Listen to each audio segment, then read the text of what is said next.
नमस्कार, जय माँ शारदा। श्री सरस्वती ज्योतिष ज्ञान गंगा परिवार में एक बार फिर से आपका स्वागत है। मैं हूँ पंडित श्याम भारद्वाज और हाजिर हूँ मैं आने वाले सप्ताह यानी कि 12 अगस्त से लेकर 18 अगस्त तक के साप्ताहिक राशिफल को लेकर। एक लंबे समय से मैं कोई वीडियो या कोई राशिफल नहीं दे पाया, कुछ खास वजह के कारण, क्योंकि अति व्यस्तताओं के चलते और थोड़ा स्वास्थ्य संबंधी समस्याओं के कारण मैं एक लंबे अरसे से हाजिर नहीं हो पाया था। इस वजह से बहुत सारे वीडियो जो हैं, बहुत सारा समय जो है इस दौरान निकल गया। और आने वाले समय में निरंतरता से ये वीडियो आते रहेंगे और जो भी मेरे सूक्ष्म ज्ञान में मेरे पास उपलब्ध है उसके बारे में मैं जानकारी देते रहूँगा। अगर हम बात करें अगले सप्ताह की, तो 12 अगस्त सोमवार से जो सप्ताह शुरू हो रहा है उसमें चंद्रमा अपनी क्रमशः तुला राशि से चलते हुए 18 अगस्त तक मकर राशि में प्रवेश करेंगे। वर्तमान ग्रहों की स्थिति के बारे में अगर बात करें तो मंगल और गुरु युति बनाकर वृषभ राशि में संचरण कर रहे हैं। शनिदेव अपनी मूल त्रिकोण राशि कुंभ में संचरण कर रहे हैं। शुक्र और बुध का संचरण सिंह राशि में जारी है। राहु और केतु जैसा कि एक लंबे समय के लिए ट्रांजिट करते हैं, तो दोनों ग्रह राहु मीन राशि में और केतु कन्या राशि में अपना संचरण कर रहे हैं। चंद्रमा आधारित ये राशिफल है। चंद्र राशि आधारित ही है पूरा राशिफल। इसको नामाक्षर या न्यूमरोलॉजी अंक ज्योतिष के हिसाब से बिल्कुल ना देखा जाए, ना ही सूर्य राशि के हिसाब से देखा जाए। इससे पहले कि मैं राशिफल शुरू करूं, मैं एक बात यहाँ पे स्पष्ट कर देना चाहता हूँ। आप लोग कई बार देखते हैं कि न्यूज़पेपर में या टेलीविज़न पर या कहीं पर भी राशियों के बारे में एक बात बताई जाती है कि एक मंथ का एक टाइमिंग फिक्स कर दिया गया है कि 20 जनवरी से 20 फरवरी के बीच आपका जन्म है तो आपकी ये राशि होगी। अगर 20 अगस्त से 20 सितंबर के बीच आपका जन्म है तो आपकी ये राशि होगी। ये असल में अंक ज्योतिष और सूर्य राशि की बात की जाती है, जो कि वैधानिक रूप से अगर वैदिक ज्योतिष के हिसाब से हम देखें तो ये बिल्कुल भी उचित नहीं है। उचित इसलिए नहीं है कि पूरे एक महीने में एक ही राशि फिक्स कर दी गई कि भैया इन 30 दिनों में आपका जन्म कभी भी हुआ हो, आपकी राशि ये रहेगी। अब क्या ये संभव है कि 30 दिनों में जितने भी लोगों का जन्म हुआ हो उनके स्वभाव आचार विचार एक जैसे हों? क्योंकि राशि के द्वारा व्यक्ति की पर्सनालिटी, उसका स्वभाव या उसके आने वाले समय का एनालिसिस किया जा सकता है। तो जो वैदिक ज्योतिष का नियम है कि हर 2 से ढाई दिन में चंद्रमा अपनी राशि बदल जाते हैं और उसी के हिसाब से बच्चे का नामाक्षर तय होता है कि उसकी राशि क्या रहेगी, जन्म राशि। शादी विवाह के संबंध में भी जन्म राशि बहुत महत्वपूर्ण होती है। कई बार नामाक्षर से शादी कर दी जाती है और उसके बाद में समस्याएं खड़ी होती है। ये बात मैंने इसलिए बताई क्योंकि इस तरह के कई मामले हमारे सामने आए हैं कि सिर्फ 2 लोगों के नाम लेके आप किसी भी ज्योतिष के पास पहुंच जाएं और कहें कि मिलान कर दीजिए और शादी होगी कि नहीं। अब सिर्फ नामाक्षर देखकर मिलान कर दिया गया, शादी करवा दी गई और बाद में पता चला कि उसमें समस्याएं आ रही है। इसलिए यह अति आवश्यक है कि अगर आपके पास में आपका जन्म समय और जन्म तारीख मौजूद हैं तो सबसे पहले आपकी जन्म राशि निकाली जाए, आपकी भी और जिससे आप शादी करना चाहते हैं उन दोनों की जन्म राशि के हिसाब से जो मिलान होता है या जो शादी का लग्न निकाला जाता है वही सबसे उचित माना जाता है। तो राशियों के संदर्भ में ये एक बात मैंने आपको बताई। मेरा राशिफल भी चंद्र राशि आधारित है, यानी कि अगर आप अपनी कुंडली खोलिए उसके अंदर देखिए चंद्रमा किस अंक के साथ लिखा हुआ है। जैसे कि चंद्रमा 10 अंक के साथ लिखा हुआ है तो आपकी राशि मकर है, अगर 1 अंक के साथ लिखा हुआ है तो मेष है। ऐसे ही तमाम जो 12 अंक हैं, 12 राशियां हैं, उनमें जिस अंक के साथ भी चंद्रमा लिखा हुआ है वही आपकी जन्म राशि है। उसी के हिसाब से आपका जन्म का जो पहला अक्षर है नाम का वो तय होता है। तो ये थी एक छोटी सी जानकारी राशियों के विषय में। बात करते हैं अब साप्ताहिक राशिफल की। सबसे पहले राशियों के क्रम में अगर हम बात करें मेष राशि की, तो देखिए मेष राशि के लिए सप्ताह की शुरुआत जो है वो थोड़ी ठीक है। मैं बहुत ज़्यादा अच्छी नहीं कह रहा, लेकिन शुरुआत फिर भी ठीक है क्योंकि सप्तम भाव में चंद्रमा का गोचर रहेगा तो दाम्पत्य सुख में बढ़ोतरी होने की संभावना यहाँ पर दिखाई दे रही है। पार्टनरशिप में अगर आपका कारोबार है तो वहाँ कहीं ना कहीं आपको अच्छी सफलता मिल सकती है। लेकिन जब चंद्रमा यहाँ से आगे बढ़ेंगे तो वो पहुँचेंगे अष्टम भाव में। अष्टम भाव में पहुँचेंगे और अपनी निम्नतम नीच राशि में पहुँचेंगे वृश्चिक राशि में। अब अष्टम भावस्थ चंद्रमा, एक तो आपको सबसे ज़रूरी है कि स्वास्थ्य का बहुत विशेष रूप से यहाँ पर आपको ध्यान रखना होगा। स्वास्थ्य आपका गड़बड़ हो सकता है, कफ जनित समस्याएं, वायरल फीवर जो अभी की स्थिति में बहुत ज़्यादा चल रहा है, उसके गड़बड़ होने की संभावना यहाँ पर बहुत ज़्यादा बनी हुई दिखाई दे रही है। इस दौरान कोई भी बड़ा निर्णय आप ना लें, क्योंकि इस समय निर्णय क्षमता थोड़ी सी प्रभावित रहेगी। माता के स्वास्थ्य का भी आपको ध्यान रखना पड़ेगा। माता के स्वास्थ्य में भी गिरावट होती हुई इस दौरान दिखाई दे रही है। सप्ताह जब आगे बढ़ेगा तो चंद्रमा धनु राशि में पहुंचेंगे, जो कि आपका भाग्य भाव बनेगा। भाग्य भाव में गोचर करते हुए चंद्रमा कहीं ना कहीं थोड़ा स्वास्थ्य में सुधार ज़रूर करेंगे, माता के स्वास्थ्य में भी सुधार करेंगे। और आपके कुछ रुके हुए कार्य जो हैं, जो कार्य बहुत लंबे समय से नहीं बन पा रहे थे, उनमें बढ़ोतरी होगी। प्रॉपर्टी संबंधित अगर आपका कारोबार है तो उसमें कोई अच्छी सफलता आपको मिलने की संभावना यहाँ पर बनती हुई दिखाई दे रही है। सप्ताह के अंत में मकर राशि में गोचर करते हुए चंद्रमा नए वाहन की प्राप्ति या नए वाहन लाने का प्लान बनाने की ओर अग्रसर कर रहे हैं। सप्ताह भी अच्छा है, अगर आप चाहें तो सप्ताह के अंत में नया वाहन खरीद सकते हैं, नए वाहन को प्राप्त कर सकते हैं। तो कुल मिलाकर अगर मैं सप्ताह के बारे में कहूँ मेष राशि वालों के लिए, तो इसके अगर बीच का समय जो कि लगभग मंगलवार और बुधवार का समय होगा, वो थोड़ा सा नेगेटिव है, विशेष रूप से आपके और आपकी माता के स्वास्थ्य के मामले में। उसमें थोड़ी सी सावधानी रखिएगा। बाकी लगभग पूरा सप्ताह जो है वो ठीक ठाक है, बहुत अच्छा मैं नहीं कह रहा, लेकिन ठीक है। बात करते हैं कालचक्र की दूसरी राशि वृषभ राशि के बारे में। अब वृषभ राशि के लिए चंद्रमा का जो गोचर शुरू होगा वो छठे भाव से शुरू होगा। तो सबसे पहले तो मैं वृषभ राशि वालों को ये कहूँगा कि अगर कहीं आपका कोई लेन देन अटका हुआ है, अगर धन संबंधित कोई मामला आपका अटका हुआ है, तो उसमें आप प्रयास तेज कीजिए, उसके अंदर सफलता मिलने की संभावना है। अगर आप बैंकिंग सेक्टर में हैं या बैंक से कोई लोन प्राप्त करना चाहते हैं तो उसमें प्रयास अच्छे से कीजिए, आपको सफलता उसमें मिल सकती है। शत्रु इस दौरान आपके शांत रहेंगे, कोई भी विवाद करने की आवश्यकता अपनी तरफ से इस दौरान नहीं है। सप्ताह जब आगे बढ़ेगा और चंद्रमा क्रमशः तुला से वृश्चिक राशि में गोचर करेंगे, तो जीवन साथी के स्वास्थ्य को प्रभावित करते हुए यहाँ पर चंद्रमा दिखाई दे रहे हैं। पार्टनरशिप में अगर आपका कारोबार है तो वहाँ पार्टनर के साथ कुछ वैचारिक मतभेद होते हुए यहाँ पर दिखाई दे रहे हैं, उससे आपको सावधान रहना है। हालांकि आपकी स्वयं की पर्सनैलिटी इस समय काफ़ी डेवलप कर जाएगी, आपकी बोली चाली, आपका व्यवहार बहुत पॉजिटिव रहेगा, लेकिन इसके बावजूद दाम्पत्य सुख में और पार्टनरशिप में अगर कारोबार है तो वहाँ पर थोड़ी समस्या हो सकती है। इस दौरान कोई लंबी यात्रा ना करें, यात्रा में चोट चपेट या किसी नुकसान की संभावना यहाँ पर बनती हुई दिखाई दे रही है। आगे के समय में जब चंद्रमा धनु राशि में गोचर करेंगे तो विशेष रूप से आगाह करना चाहूँगा उन लोगों को जो पेट से जुड़ी किसी समस्या या बीमारी से ग्रसित हैं, उनकी बीमारी बढ़ सकती है, उनकी तकलीफ बढ़ सकती है।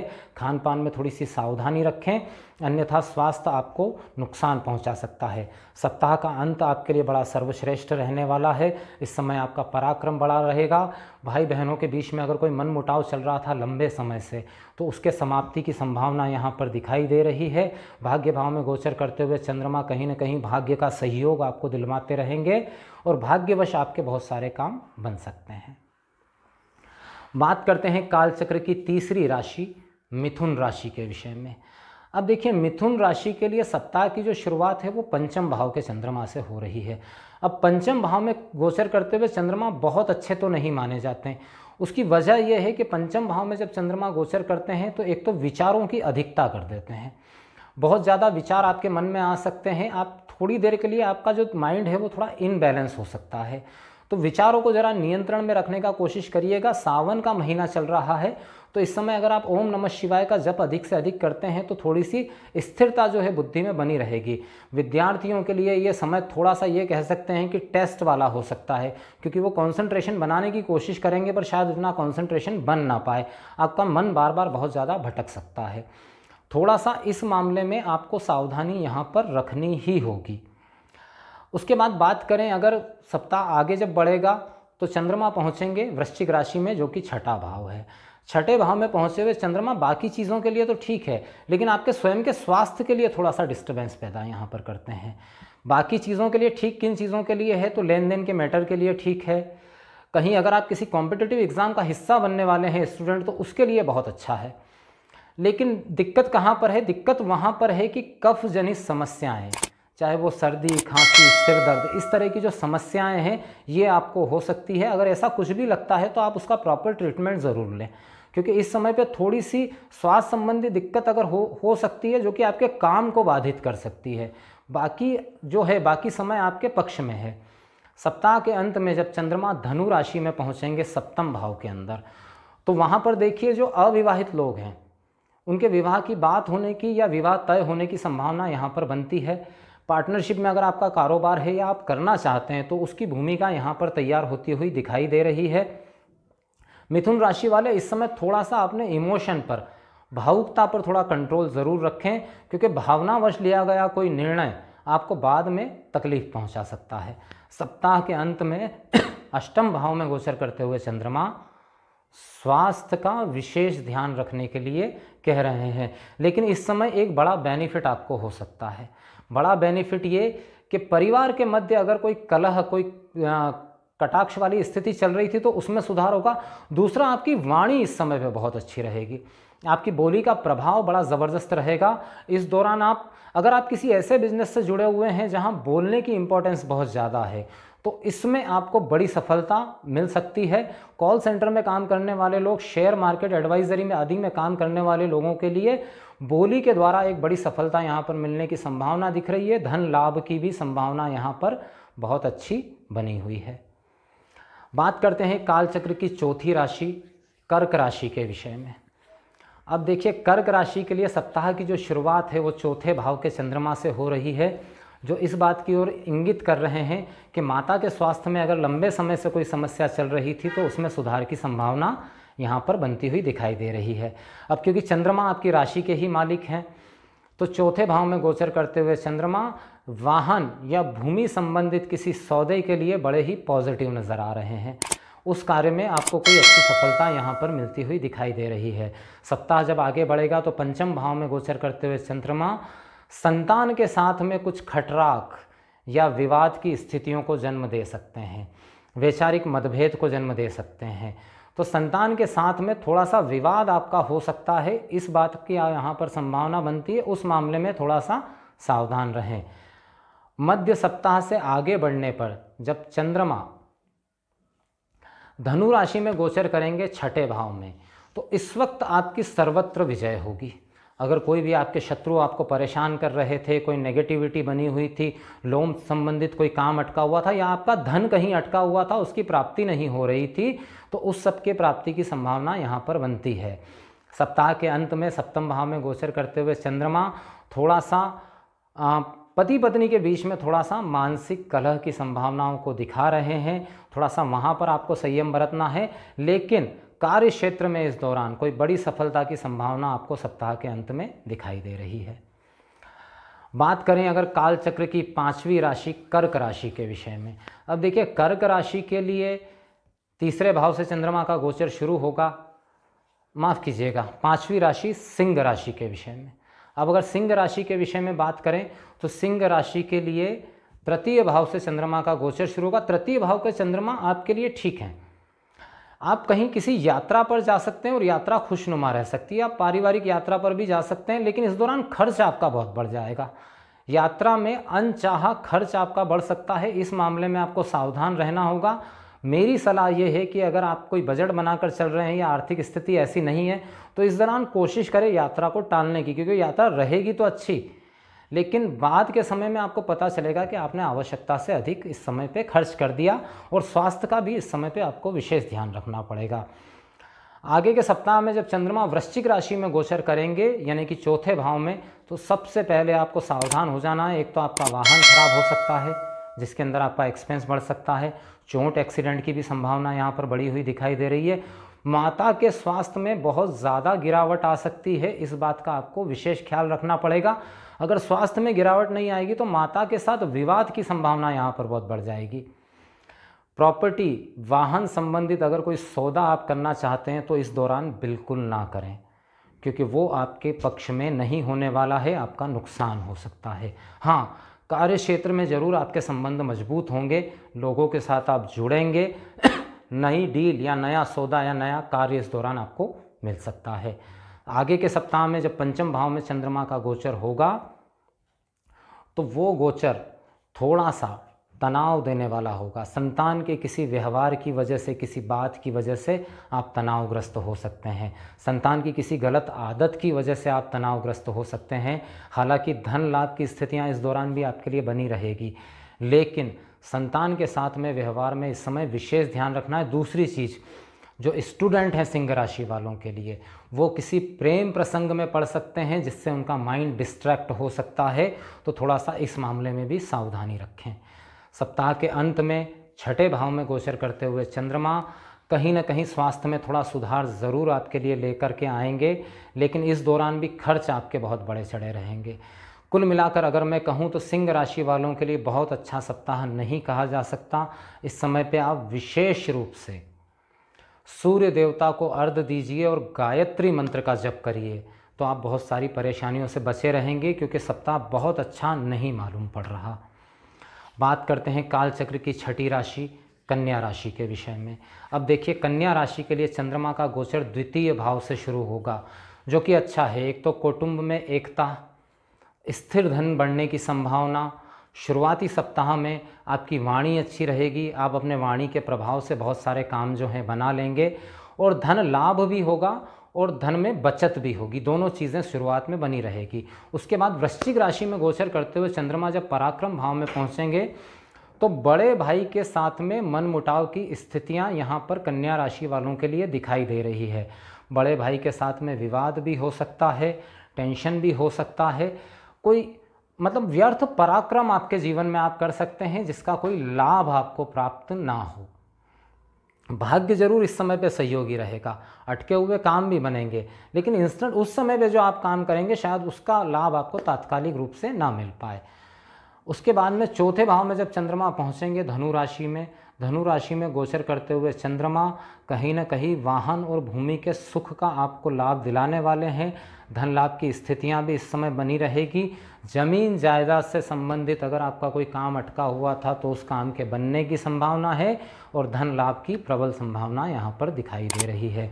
सप्ताह के अंत में पंचम भाव में गोचर करते हुए चंद्रमा भी धन लाभ आपको दिलाने वाले हैं। कार्य क्षेत्र का विस्तार हो सकता है, बड़ी इकोनॉमिकल कोई डिसीजन आप ले सकते हैं जिसमें आपको कोई बड़ा फ़ायदा हो सकता है। हाँ, इस समय पे संतान के स्वास्थ्य का आपको ध्यान ज़रूर रखना पड़ेगा। बात करते हैं कालचक्र की सातवीं राशि तुला राशि के विषय में। तुला राशि पर से ही चंद्रमा का गोचर होगा, तो शुरुआत जो होगी सप्ताह की वो थोड़े से भावुक मन के साथ होगी। थोड़ा सा आपका इमोशन लेवल बढ़ा हुआ रहेगा, थोड़ा सा भावुक उस समय पे आप ज़्यादा रहेंगे। थोड़ी अपना भावनाओं पर नियंत्रण रखें, भाववश कोई गलत निर्णय आप ना ले लें, इस बात का आपको बहुत विशेष ध्यान रखना पड़ेगा।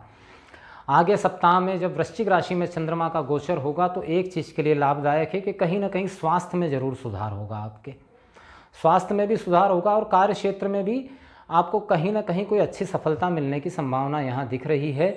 लेकिन एक चीज़ का आपको विशेष ध्यान रखना होगा, वाणी का। हो सकता है आप अपनी वाणी की वजह से कोई बनता हुआ काम ना बिगाड़ लें। सबसे बड़ी समस्या आपको यहीं पर हो सकती है। वाणी अगर आपने संयमित रखी, खान पान अपना संयमित रखा, तो कहीं कोई समस्या नहीं होगी। सप्ताह के मध्य में धनु राशि में गोचर करते हुए चंद्रमा किसी खुशनुमा यात्रा की संभावना को दिखा रहे हैं। किसी पारिवारिक यात्रा की तरफ आप जा सकते हैं, या किसी तीर्थ यात्रा या किसी मंदिर में दर्शन के लिए आप जा सकते हैं। और अगर जाते हैं तो बहुत अच्छा है आपके लिए, भविष्य के लिए ये बहुत लाभदायक सिद्ध हो सकता है। सप्ताह के अंत में मकर राशि में गोचर करते हुए चंद्रमा कार्य क्षेत्र का विस्तार दिखा रहे हैं। कार्य क्षेत्र में आपको बड़ी सफलता मिल सकती है। स्टूडेंट जो हैं उनका कंसंट्रेशन बढ़ेगा। अगर किसी कॉम्पिटिटिव एग्ज़ाम की तैयारी कर रहे हैं तो वहाँ पर आपको सफलता मिलने की प्रबल संभावना इस दौरान दिखाई दे रही है। बात करते हैं काल चक्र की आठवीं राशि वृश्चिक राशि के विषय में। देखिए, वृश्चिक राशि के लिए सप्ताह की शुरुआत खर्च के साथ होने वाली है। अनचाहा खर्च भी हो सकता है, स्वास्थ्य संबंधित खर्च भी यहाँ पर हो सकता है। भाग्यवश कुछ बनते हुए काम इस दौरान बिगड़ सकते हैं। मतलब जिसकी तैयारी आप बहुत लंबे समय से कर रहे हों, जिस काम की तैयारी, और उसका कोई रिज़ल्ट अगर इस दौरान आने वाला है तो हो सकता है कि रिज़ल्ट आपका इतना पक्ष में ना आए। आपको ऐसा लगे कि मेहनत तो मैंने पूरी की थी पर शायद किस्मत ने उतना साथ नहीं दिया। आगे के सप्ताह में जब चंद्रमा वृश्चिक राशि पर ही रहेंगे तो आपका स्वभाव बहुत ही कठोर हो जाएगा। इस समय पे आप कुछ ऐसे निर्णय ले सकते हैं जो आपके संबंध लोगों के साथ खराब कर सकते हैं, मित्रों के साथ, भाई बहनों के साथ में। इस मामले में थोड़ा सा आपको सावधान रहना रहेगा। हाँ, वो लोग जो अविवाहित हैं और विवाह के लिए बातचीत चल रही है, उनके लिए कोई अच्छा रिश्ता आ सकता है, रिश्ता कन्वर्ट भी हो सकता है शादी में, शादी की तारीख निकल सकती है, उसके लिए यह समय थोड़ा पॉजिटिव रहेगा। आगे के समय में जब चंद्रमा धनु राशि में गोचर करेंगे तो आपकी वाणी इस समय पे बड़ी दार्शनिक रहेगी। आप जहाँ भी दोस्तों के बीच में बैठेंगे, बात करेंगे, वहाँ आपकी वाणी का प्रभाव बहुत बड़ा हुआ रहेगा। अगर आप किसी ऐसे पेशे से जुड़े हुए हैं, मान लीजिए आप वकालत से अगर जुड़े हुए हैं, तो इस समय पे आपकी कन्विंसिंग स्किल बहुत हाई हो जाएगी और आप जो भी बात है वो बहुत अच्छे से समझा पाएंगे।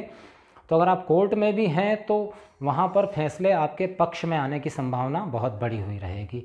सप्ताह के अंत में पराक्रम भाव में गोचर करते हुए चंद्रमा भाई बहनों के संबंधों को मजबूत बनाएंगे, मित्रों के साथ अच्छा समय व्यतीत होगा और लंबे समय से भाग्यवश अटका हुआ कोई कार्य बनने की संभावना सप्ताह के अंत में लगती है। बात करते हैं कालचक्र की नवी राशि धनु राशि के विषय में। देखिए, धनु राशि के लिए सप्ताह की जो शुरुआत है वो इनकम के साथ हो रही है, अच्छी खबर के साथ हो रही है। कोई धन लाभ आपको मिल सकता है अगर आप शेयर मार्केट आदि कहीं काम करते हैं, या अगर आप कपड़ा व्यवसायी हैं, आप शुक्र से संबंधित काम करते हैं, कॉस्मेटिक, कपड़ा या श्रृंगार सामान का अगर आप व्यवसाय करते हैं तो आपको बहुत अच्छा लाभ इस दौरान हो सकता है। बाद के समय में जब वृश्चिक राशि में चंद्रमा गोचर करेंगे तो उस दौरान थोड़ा सा आपको एक तो स्वास्थ्य का आपने ध्यान रखना है। स्वास्थ्य इस समय पे बिगड़ सकता है, स्वास्थ्य की वजह से आपके काम बिगड़ सकते हैं। बाकी देखिए, शुरुआत में इनकम हो रही है, बाद के समय में ओवर कॉन्फिडेंस में अनचाहे खर्च आप कर सकते हैं जो कि आगे जाके आपके बजट को बिगाड़ दे। इस बात की आपको विशेष सावधानी रखनी है। सप्ताह जब अंतिम स्थिति की ओर बढ़ेगा तब चंद्रमा धनु राशि में ही रहेंगे। तो धनु राशि में गोचर करते हुए चंद्रमा कहीं ना कहीं आपके अंदर एक ज्ञान का भाव उत्पन्न करेंगे। आपका मन जो है वो मन करेगा धार्मिक कार्यों को करने का, धर्म के प्रति रुझान आपका थोड़ा बढ़ेगा।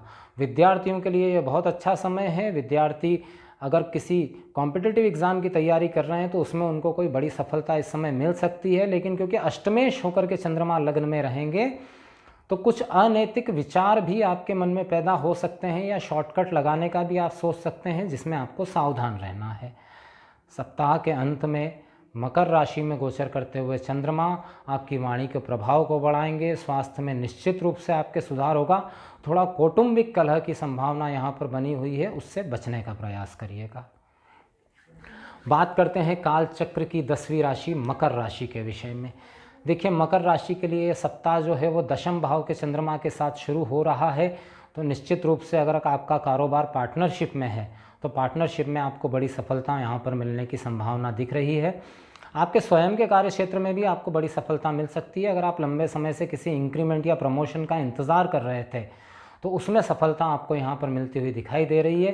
दाम्पत्य सुख में आपके निश्चित रूप से बढ़ोतरी होगी, कहीं ना कहीं दाम्पत्य सुख आपका बढ़ेगा। आगे के सप्ताह में जो समय आएगा, वृश्चिक राशि में जब चंद्रमा गोचर करेंगे तो धन लाभ को बढ़ाने वाले रहेंगे। अगर आप शेयर मार्केट, ट्रेडिंग, सट्टा आदि में अगर इन्वेस्ट करते हैं तो वहाँ पर आपको लाभ की संभावना बढ़ी हुई रहेगी। और लंबे समय से अगर कोई लाभ आपका अटका हुआ है तो उस लाभ के बनने की संभावना यहाँ पर बन जाएगी। वृश्चिक राशि में गोचर करते हुए चंद्रमा कहीं ना कहीं बड़े भाई बहनों के साथ संबंधों को भी अच्छा करेंगे। पंचम भाव पर चंद्रमा की उच्च दृष्टि रहेगी, जो विद्यार्थियों के लिए बहुत अच्छा है, और गर्भवती महिलाओं के लिए या जो प्लान कर रहे हैं संतान का, उनके लिए कंसीव होने की संभावना यहाँ पर बढ़ी हुई रहेगी। सप्ताह जब अंतिम प्रहर की ओर बढ़ेगा तो धनु राशि में गोचर करते हुए चंद्रमा कहीं ना कहीं आपके एक्सपेंस को बढ़ाएंगे, लेकिन ये एक्सपेंस ज़्यादातर जो है धार्मिक हो सकता है, या जैसे रक्षाबंधन का त्यौहार आ रहा है तो भाई बहनों पारिवारिक खर्च थोड़ा हो सकता है। प्रयास पूरा ये करिएगा कि व्यर्थ खर्च ना हो, दिखावे पर खर्च ना हो, जहाँ आवश्यक है वहीं हो। सप्ताह के अंत में मकर राशि में गोचर करते हुए चंद्रमा जीवन साथी के स्वास्थ्य में सुधार की संभावनाओं को दिखा रहे हैं। जीवन साथी के साथ आपके संबंध भी मजबूत होंगे। अगर आप प्रेम संबंध में हैं तो प्रेम संबंध को विवाह में तब्दील करने की संभावनाओं को बढ़ाने वाले यहाँ पर लग रहे हैं। बात करते हैं काल चक्र की 11वीं राशि कुंभ राशि के विषय में। देखिए, कुंभ राशि की अगर हम बात करें तो कुंभ राशि के लिए चंद्रमा का गोचर जो शुरू होगा वो भाग्य भाव से होगा, जो कि अत्यंत श्रेष्ठ है। भाग्यवश आपके बहुत सारे काम बनेंगे। अगर आपने कोई कर्ज ले रखा था, आप चुका नहीं पा रहे थे, तो कर्ज मुक्ति की संभावना यहाँ पर बनेगी। सप्ताह आगे जब वृश्चिक राशि में चंद्रमा का गोचर होगा तो वो लोग जो प्रॉपर्टी संबंधित कामों से जुड़े हुए हैं उनके लिए प्रबल लाभ की संभावना है। अगर नया वाहन आप खरीदना चाहते हैं तो वाहन के प्राप्त होने की संभावना भी यहाँ पर बन रही है। वृश्चिक राशि वालों के लिए कार्य क्षेत्र में उन्नति के अवसर इस सप्ताह के मध्य में बिल्कुल दिखाई दे रहे हैं। जब धनु राशि में चंद्रमा पहुंचेंगे लाभ स्थान पर तो निश्चित रूप से धन लाभ करवाएंगे। कई समय से अगर आपका कोई लाभ अटका हुआ था, कार्य क्षेत्र में अगर कुछ विघ्न आ रहे थे तो वो विघ्न समाप्त होंगे। सप्ताह का अंत जो है उस दौरान में किसी भी तरह की लंबी यात्रा की सलाह आपको नहीं दूंगा, क्योंकि यात्रा में चोट चपेट, एक्सीडेंट या सामान चोरी होने की संभावना दिखाई दे रही है। बात करते हैं कालचक्र की अंतिम राशि मीन राशि के विषय में। मीन राशि की अगर बात करें तो सप्ताह की शुरुआत थोड़ी नकारात्मक होने वाली है। आपको स्वास्थ्य का विशेष ध्यान रखना पड़ेगा। धन हानि की भी संभावना इस समय पे बनी हुई है। संतान के साथ विवाद या संतान के स्वास्थ्य में कष्ट हो सकता है, जिससे कि धन हानि, या माता के स्वास्थ्य में कष्ट हो सकता है, जिससे मुश्किल हो सकती है। उसके बाद वृश्चिक राशि में भाग्य भाव में गोचर करते हुए चंद्रमा भाग्य का सहयोग तो जरूर दिलाएंगे, लेकिन फिर भी जितनी मेहनत आपकी रहेगी उसके हिसाब से शायद आपको परिणाम ना मिल पाए। सप्ताह के मध्य में धनु राशि में गोचर करते हुए चंद्रमा कार्य क्षेत्र में संबंधों को मजबूत करने वाले होंगे। कहीं न कहीं कार्य क्षेत्र में अगर आपके एम्प्लॉय या बॉस के साथ आपकी कोई नाराज़गी चल रही थी तो उसके समाप्ति की संभावना है। कहीं ना कहीं कार्य क्षेत्र का वातावरण सुखद मालूम पड़ रहा है। सप्ताह के अंत में मकर राशि में गोचर करते हुए चंद्रमा संतान के लिए बहुत ही लाभदायक हैं। अगर स्वास्थ्य में कुछ समस्या हुई थी सप्ताह की शुरुआत में तो सप्ताह के अंत तक स्वास्थ्य संबंधी समस्या समाप्त हो जाएगी। धन लाभ की भी संभावना इस दौरान प्रबल रूप से बनी हुई है। तो ये था 12 राशियों का साप्ताहिक राशिफल। जैसा कि मैंने बताया, सावन का महीना चल रहा है। सावन के महीने में महादेव की पूजा करिए। महादेव तो सर्वगामी हैं, सर्व ग्रहों के राजा हैं।